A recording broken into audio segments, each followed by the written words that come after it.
Desa Kasikan, Kecamatan Tapung Hulu, Kabupaten Kampar Riau, di mana kebun ini memiliki areal kelapa sawit seluas 7.683,07 hektar dengan 1 pabrik, 2 rayon, dan 9 afdeling. Nah, selama praktek kerja lapangan, terdapat kegiatan yaitu pemeliharaan tanaman, baik pada tanaman belum menghasilkan maupun tanaman menghasilkan. Pemeliharaan pada tanaman belum menghasilkan di kebun terantam PTPN 5 meliputi pengendalian gulma baik secara mekanis, yaitu babatan pasar pikul untuk membersihkan areal tanaman kelapa sawit dari gulma ataupun ilalang yang dilakukan secara manual pada masa tanaman belum menghasilkan 1 dan tanaman belum menghasilkan 2. Hari ini kita mau mengadakan kegiatan itu cemis.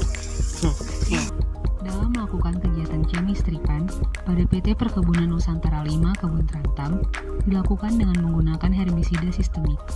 Sebelum melakukan penyemprotan gulma, diwajibkan melakukan kalibrasi semprot.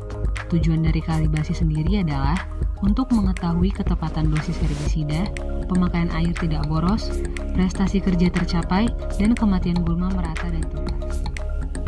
Dalam kegiatan kalibrasi semprot, yang perlu kita perhatikan adalah pertama, menentukan flow rate ataupun volume larutan yang keluar dari nozzle dalam waktu tertentu. Kemudian, mengukur lebar semprot. Dan yang terakhir, mengukur kecepatan jalan. Sampai kalian melakukan kastrasi. Kegiatan selanjutnya dalam pemeliharaan pada tanaman belum menghasilkan yaitu kastrasi, di mana kastrasi merupakan kegiatan membuang bunga jantan dan bunga betina sampai ketinggian 30 cm di atas tanah.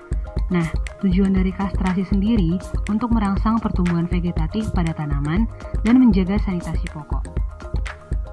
Kemudian ada kegiatan tunas pasir, di mana kegiatan ini adalah memotong semua cabang kering yang menempel pada tanaman, kemudian dibuang, dipotong, dan dirumpuk di gawangan mati. Yang mau dipupuk? Luas area yang mau dipupuk itu ada 10 hektar. Kegiatan selanjutnya pada pemeliharaan tanaman belum menghasilkan adalah pemupukan. Pemupukan sendiri merupakan kegiatan yang bertujuan untuk menambahkan unsur hara dan tetap mempertahankan kesuburan tanah.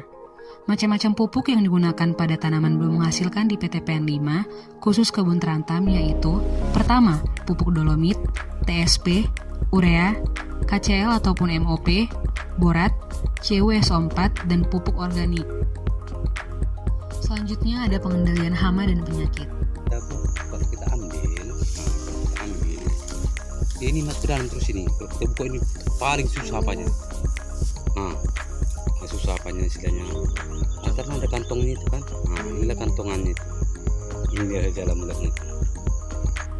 Pengendalian hama dan penyakit di kebun terantam dilakukan dengan kegiatan Marsal dan Santrino. Kegiatan Marsal merupakan kegiatan pengendalian hama insekta yang menyerang tanaman kelapa sawit dengan cara menabur insektisida ke arah pupus kelapa sawit. Selanjutnya adalah kegiatan pemeliharaan pada tanaman menghasilkan. Kegiatan pemeliharaan tanaman menghasilkan tidak jauh berbeda dengan pemeliharaan tanaman belum menghasilkan, yaitu inventarisasi tanaman, pemeliharaan piringan tanaman, pemeliharaan tempat pengumpulan hasil, kemudian ada pemeliharaan pasar pikul, pemeliharaan pasar seribu, pruning ataupun penunasan, pemupukan. Selanjutnya adalah pemanenan. Panen adalah kegiatan pengambilan buah kelapa sawit yang telah memenuhi kriteria matang panen dengan cara memotong gagang, memisahkan buah dari pohon, selanjutnya bersama-sama berondolan dikumpulkan dan ditempatkan di tempat pengumpulan hasil ataupun TPH.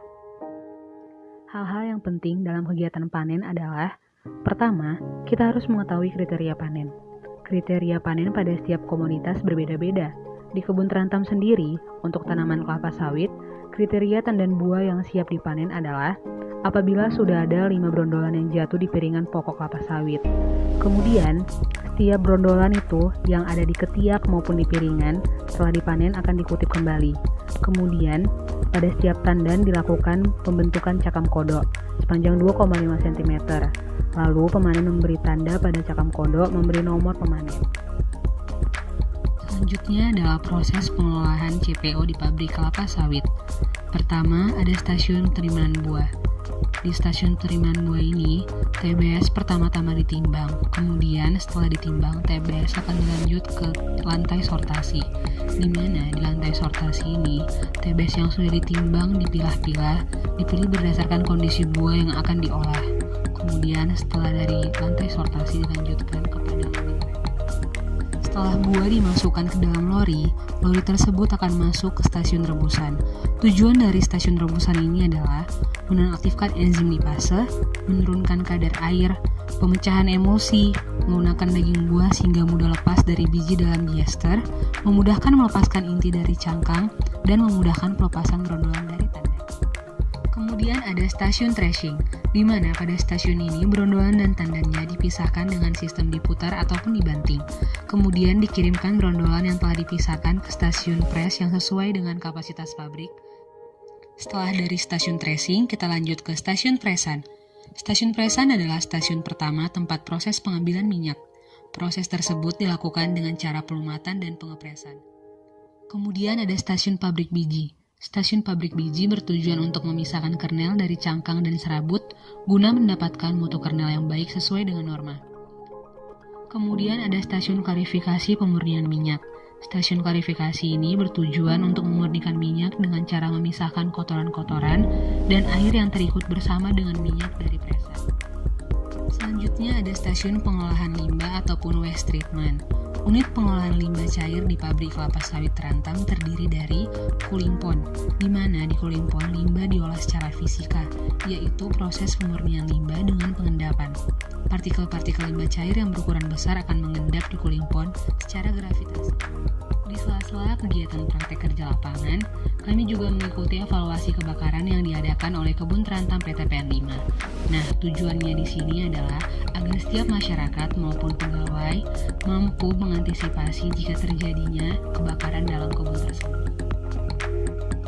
Selama kegiatan praktek kerja lapangan, yang kita pelajari bukan hanya bagaimana pemeliharaan tanaman, kriteria panen, ataupun pengelolaan CPO, tapi kita juga belajar bagaimana memimpin, memanage, dan yang paling penting adalah kebersamaan.